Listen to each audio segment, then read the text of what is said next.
so নমস্কাৰ সকলোলৈকে মই দেৱজিৎ শৰ্মা বৰ্তমান অলৰেডি উপস্থিত আছো গোলাঘাট জিলাৰ সৰুপথাৰত আজি যেহেতু অলৰেডি আমাৰ ওৱান ডে এটা এলডিপি আছিলে য'ত নিয়াৰ বাই 100+ আমাৰ টপ লিডাৰশ্বিপ আজি উপস্থিত আছিলে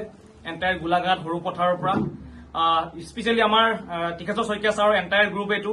আৰু আজি এই এণ্টায়াৰ লিডাৰশ্বিপৰ লগত আমি আমাৰ কণ্টিনিউ যিটো ছেছন আছিলে এলডিপি আমি কণ্টিনিউ কৰিছো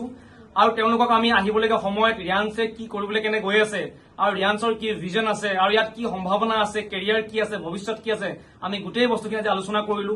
আৰু ইয়াৰ পৰাই আজি এই গোটেই লিডাৰ্ছখিনিয়ে এটা কমিটমেণ্ট কে সাথ ৰাইট